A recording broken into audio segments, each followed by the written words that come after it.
Number 2 in the pick 6, we're talking about that other big-time wide receiver trade. This is one we were tracking for even longer. Davante Adams reuniting with Aaron Rodgers. The Jets, they got Davante Adams. The Raiders, they get a conditional third-round pick. That does become a second-round pick if Adams is a first- or second-team All-Pro, or if the Jets reach the AFC Championship game. So that's cool. Yeah. Both teams are hoping it's a second-round pick, which is cool. They are. Which I think I love when trades are like that. It's like mutually beneficial for both sides. If the Jets make that a second-round pick, that's great. Yep, we're happy. We got where we wanted to go. How much does this improve? Is it a desperation move, as some people are saying? It's a team scrambling, or does this significantly upgrade their chances at making the playoffs in the Super Bowl? I don't think it's a desperation move. I don't. This significantly makes them better. They're still, I don't give a damn. They're another team that I would say, just like the 49ers who are 3-3, the Jets are 2-4. I'm still going to stand by. This is one of the most talented teams in football, and they are not out of this by any stretch of the imagination. Defense was disappointing the other night, on Monday night. That let them down. Defense and the field goal kicking, right? Mm-hmm. But that to me is where you worry. Offensively, let's just hit on that real quick. That was impressive the other night. They were different. They ran the ball with some different schemes. They tied plays together better. There was more motion and movement in the game. Amiri Jets. Yeah? Did you see any changes to the Jets offense, more motion down the field throwing, to have any confidence in them being a top 10 unit the rest of the season? Yes, all of those. Like, great scouting report there. No doubt about it. I saw everything there. And then we sprinkled in the Rodgers short stuff. See, that to me, that should be the secondary part of the offense, not the main part. When you make it the secondary part, then you go, they're going to give you some headaches on offense now. But now, you worry about, hey, he attacked down the field a little bit to a number of different guys last night or Monday night, and it changed the way they look as an offense. It opened the field up. They moved the ball on the Bills at will almost the whole night. I mean, they really did.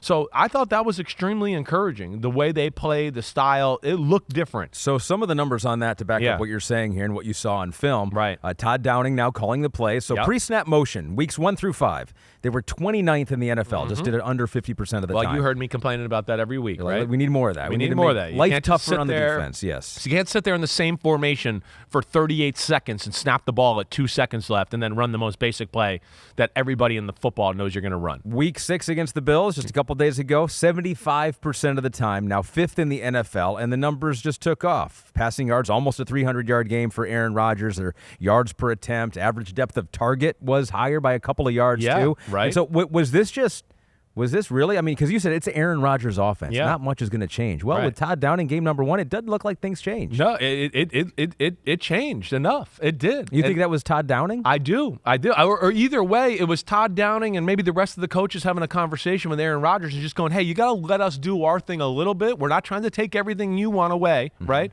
But we're struggling. We need some advantages here.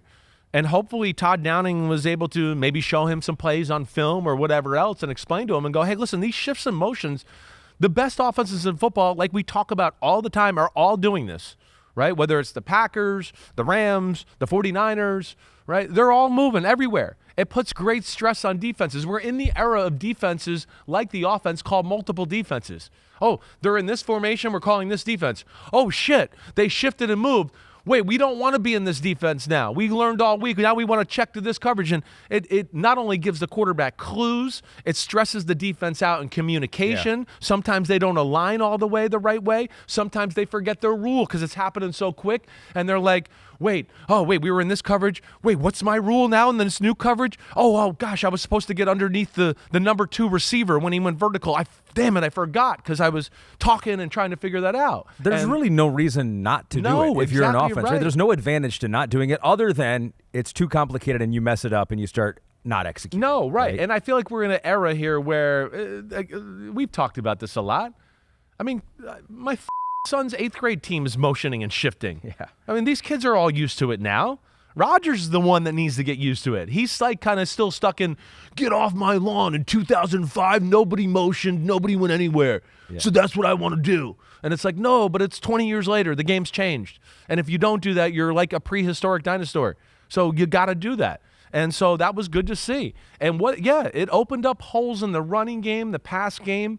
It makes the pass protection better. It has so many benefits. And, hey, when I saw this trade go down yesterday, the first thing, I had somebody, an NFL insider, say stuff was going to go down right? So I woke up to that yesterday morning. And then I was starting to watch my film, and I didn't even see the news when it broke for the trade. And I went, oh, there it goes. There's the Davante Adams. In fact, producer Matt Casey texted me at first, like, oh, Jets. And I was like, what? And he's like, they traded for Davante. And I was like, okay, right. So then I was like, oh, well, the Bills, something's going to happen here right away, right? And then, of course, that's the Amari Cooper thing. And here, you know what? I didn't say this about Amari Cooper, too. Yeah. You know how much Amari Cooper has in the tank? Here's your greatest context clue. Okay. You know who wanted to trade for him in the preseason? 49ers? Right. You think Kyle Shanahan watched film of him and was like, oh, I'm an expert at receivers and evaluating receivers. He's not very good. I want to trade for him, right? The fact that they wanted to trade for him, that should be like, oh, damn, then maybe we should look into it too, right? All right, so sorry I went back to that, but that was just one more thing brought to you by Columbo Simms. No, it is interesting, though, too, because you look at the price tag, and it wasn't exorbitant for the Bills. I mean, I wonder if there are other teams out there that have regrets that they didn't pursue make a move. Wide receiver. I hear you. Yeah. I feel like it happened fast yesterday, and I feel like the Davante Adams happening probably expedited the Bills' conversation with the Browns to a degree. But either way, this for the Jets is big time. Yeah. It is big time, right?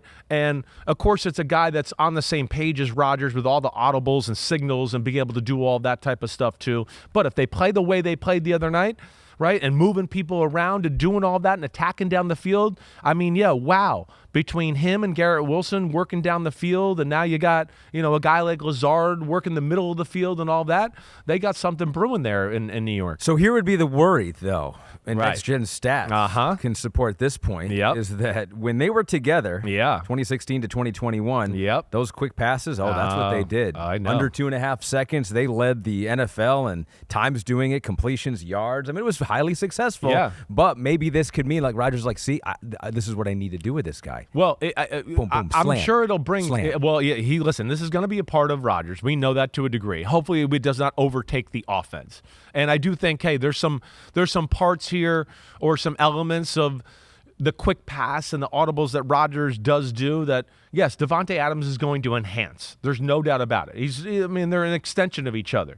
They had enough years together where they talked about how we want you to run every route against every coverage and every look possible. So they're going to be, let alone they have like a, just look at you. I can just look at you and you know what I'm thinking, right? They kind of have that type of connection. But I hope that does not overtake the offense because, again, even with all that stuff and winning MVPs back-to-back and, I throw to Davante Adams more than anybody, where did it get them? It got them to an NFC Championship game once where they lost to a team that they were probably better than in the Tampa Bay Buccaneers. And that, the Tampa Bay Buccaneers threw 3 interceptions in the late third quarter and fourth quarter, and they still couldn't win the game because they were dinking and dunking down the field. So, yes, hopefully they don't, follow that same exact formula. Run the ball, move around a little bit. Garrett Wilson and Davante, it's going to be an incredible combination. And then, they got some other role players that will certainly, enhance things as well. Bro of the Road 10 did say to us, Mike Williams seems last in the pecking order for the Jets wide receivers now. Does Adams, Wilson, Lazard free up coverage for all 3 wide receivers? Keep up the great work to all the Unbuttoned staff. Thank you. Thank you. Yeah, I think Lazard and tight ends are certainly going to be more open. It's going to be more pick your poison on, Garrett Wilson might be the one that really benefits from this. He's going to be like, wait, I'm against the number 2 corner now, right? Yeah. They're not doubling me. They're doubling Davante. You got me here against the number 2 corner and, I'm going to work them all day. So I think those are the advantages, but I think it overall is going to open up their offense in general, and they'll be able to play the two off of each other. One guy goes short, one guy goes deep. Between that, running the football, all the quick short passes Rodgers has and all that, hopefully they can find the right formula for success. But, yeah, I don't think this is a desperation move. I think this is a team that goes, wait, we're good. We're off to a bad start. We're still salvageable here. Yeah. Let's make it happen now instead of 3 weeks from now where, now we have lost 2 games because we didn't have enough receivers and weren't good enough on offense.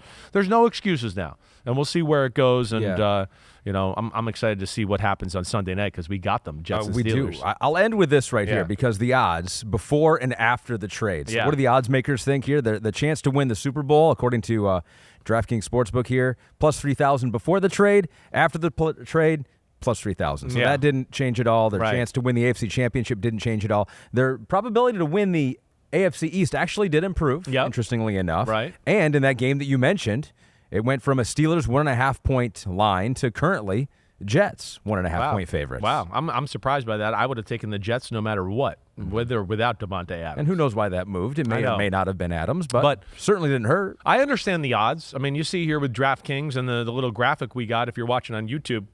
I get that. I think where it changes the odds, or one of them we saw, winning the AFC East, and I don't think I would either also like improve their odds to go to the Super Bowl yet. Right. I got to see it to believe it, but their odds to maybe win 1 or 2 playoff games now, to me, yes, that has gone up with this trade, and we'll see where it goes. But offense looked better, defense disappointing the other night.